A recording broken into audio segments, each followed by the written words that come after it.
Masih bersama kami di Sapa Indonesia Malam, Menteri Koordinator Bidang Pembangunan Manusia dan Kebudayaan Menko PMK Muhadjir Effendi dan Koordinator Advokasi BPJS Watch Timbul Siregar. Pak Menko, silakan dijawab tadi bagaimana kalau untuk masyarakat yang memang tidak mampu untuk membayar BPJS ini, masyarakat miskin misalnya, atau juga tadi ada yang dinonaktifkan secara sepihak saat tidak bisa membayar BPJS ini. Belum lagi tadi yang diwajibkan untuk haji, umroh maupun pekerja migran. Ya, pada begini Mbak Friska, pada tataran implementasi pelaksanaan sehari-hari itu memang pasti banyak kekurangan. Ya. Karena itu perlu ada supervisi dan monitoring di lapangan dan juga ada tadi Pak Timbul mengusulkan ada meningkatkan tempat untuk pengaduan sehingga selalu ada respon cepat kalau ada masalah berada di lapangan. Jadi selama itu pasti ada gitu. Bahkan saya ini terbuka betul pada warga masyarakat pengaduan saya baca WA begitu mesti saya teruskan ke Pak Dirut. Dan kita jadi pejabat nggak usah gengsi lah melayani mereka, untuk kita memang jadi pelayan gitu. Dan kalau ini dibiasakan, insya Allah persoalan kecil-kecil itu tidak akan jadi besar. Kemudian yang berkaitan dengan umroh haji. Kan dalam umroh dan haji itu juga ada tenaga kesehatannya yang menyertai dari Indonesia. Ya. Jadi pendampingnya mulai dokter sampai tenaga perawat. Jadi pasti itu semua kebutuhan kesehatan ketika berada di tanah suci pasti juga akan di-cover oleh pemerintah Indonesia. Kemudian yang berkaitan dengan tenaga kerja asing, tenaga kerja Indonesia yang ada di luar negeri, itu nanti menjadi pekerjaan kita agar supaya ada kerjasama antar negara-negara di mana warga negara kita kerja itu juga nanti bisa di-cover oleh BPJS kita. Dan itu pasti bisa kita lakukan. Dan Pak Menkes sudah mendiskusikan tentang itu dengan BPJS. Jadi tidak usah khawatir. Bagi mereka yang tidak mampu, itu sudah otomatis nanti akan iurannya ditanggung oleh pemerintah. Dan pemerintah sudah menyediakan slot sekarang ini untuk dari pusat saja 90 juta yang akan ditanggung oleh pemerintah. Belum lagi yang dari pemerintah daerah. Targetnya kira-kira sampai 135 juta. Dan Pak Dirut BPJS melaporkan ke saya 90 juta itu belum terserap sepenuhnya kok. Artinya jadi peluang warga yang tidak mampu untuk mendapatkan iurannya ditanggung oleh pemerintah itu masih sangat tinggi.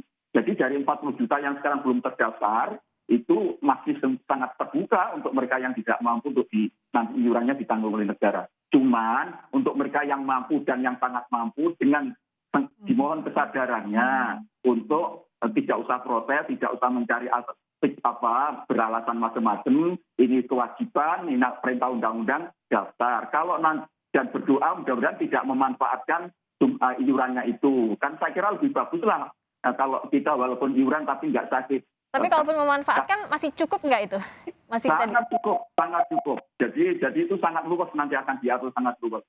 Nah, kalau selamanya ternyata tidak memanfaatkan, ya itu kan bagian dari gotong royong, dari sedekah anggap kepada mereka.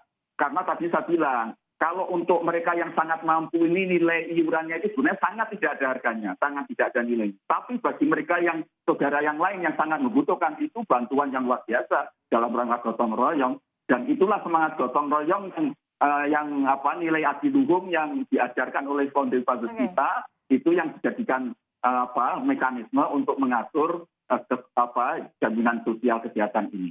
Itu Mbak. Saya tanya ke Pak Timbul, tadi sudahkah menjawab kegelisahan dari masyarakat, Pak Timbul?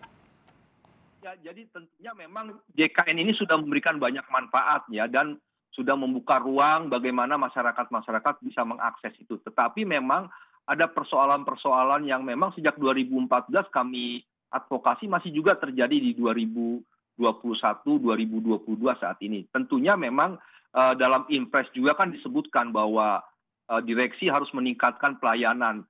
Pemerintah dalam ini Kementerian Kesehatan juga merevisi beberapa regulasinya sehingga bisa memberikan akses lebih dekat ke masyarakat kepada pelayanan kesehatan. Dan ini yang perlu juga pengawasan lebih ditingkatkan. Misalnya peran BPRS sendiri belum cukup signifikan, Pak Menko, karena Badan Pengawas Rumah Sakit pada faktanya di lapangan memang masih banyak pelaksanaan JKN yang dilakukan tidak sesuai dengan ketentuan. Pada Perpres 82 disebut peserta tidak boleh lagi dimintain biaya atas pelayanan JKN-nya. Tapi faktanya masih ada gitu ya. Jadi masih ada Dan ini kendala-kendala di lapangan begitu ya Pak? ya, nah Ya, ini memang baik. kita dorong untuk segera bisa ditangani, bisa segera dicarikan solusinya, sehingga kalau pelayanan JKN ini lebih membaik lagi, maka terjadi kesadaran secara alamiah. Baik. Jadi pelayanannya dulu baru nanti kesadaran masyarakat muncul begitu. Terakhir Pak Menko, jadi bisa dikatakankah bahwa 1 Maret nanti tidak pasti langsung berlaku, masih bisa dikaji ulang lagi begitu Pak Menko? Bukan dikaji ulang, tetapi dilaksanakan tadi itu tidak dengan persiapan yang matang betul. Dan sekarang kan Dirut BPJS juga sudah melakukan tryout, dan juga saya monitor. Ketika masih kurang, kemudian juga saya ingatkan, saya beritahu, misalnya beliau janji ini akan namanya persyaratan itu tidak akan lama, bisa didapat itu paling banter 5 menit. Tapi kemarin saya cek, Pak Dirut bilang ternyata sampai 10 menit. Nah seperti ini harus benahi dulu sistem-sistemnya sampai betul rapi. Kemudian dari kementerian-kementerian itu yang kira-kira siap untuk melaksanakan dan diterima dengan baik oleh masyarakat yang mana. Jadi tidak harus serempak 30 KL itu memperlakukan secara serempak. Bisa saja nanti KL tertentu yang sudah mulai siap, ya dimulailah dari KL yang sudah siap itu. Nanti kemudian semua pada akhirnya dengan kesadarannya masyarakat itu akan bergabung dengan sungguh-sungguh, dengan ikhlas, taat, setia terhadap BPJS Kesehatan ini. Jadi agar kesana tidak memaksa, lebih fleksibel begitu ya betul, Pak? jangan bayangkan terus wah nanti kemudian begitu nggak punya kartu BPJS terus langsung ditolak, nggak dilayani, ya itu berlebih-lebihan lah. Pemerintah nggak berpikiran jauh dari pikiran itu kok. Oke, Jadi pokoknya ini semua untuk kebaikan kita bersama, agar semuanya masyarakat sehat, dan mereka yang kurang mampu betul-betul dijamin oleh pemerintah untuk mendapatkan pelayanan baik. Kalau ada di lapangan pelayanan yang ternyata kurang baik, tadi itu misalnya masih dimintai uang dan seterusnya itu segera laporkan. Dan yang lapor tidak harus pejabatnya atau orangnya yang berkaitan. Tetangganya tahu ya segera lapor aja. Baik. Bahkan kirim WA-nya tidak usah ke Dirut BPJS saja, ke saya juga pasti akan saya layani. Tapi betul harus dilayani begitu ya Pak Menko ya, direspons ya. Pokoknya kita semua menjadi pelayan masyarakat lah gitu. Jadi semoga ini tidak terburu-buru dan tadi tidak juga menghilangkan hak terhadap pelayanan publik, dan juga kalau ada kendala di lapangan harus ditangani dengan baik, termasuk aturannya pun harus disusun sebaik mungkin sampai ke tingkat teknis di lapangan begitu ya Pak Menko. Ya. Baik, terima kasih atas waktunya Menko PMK Muhadjir Effendi. Terima kasih juga Koordinator Advokasi BPJS Watch Timbul Siregar. Terima kasih telah bergabung di Sapa Indonesia Malam. Sehat selalu Bapak-bapak.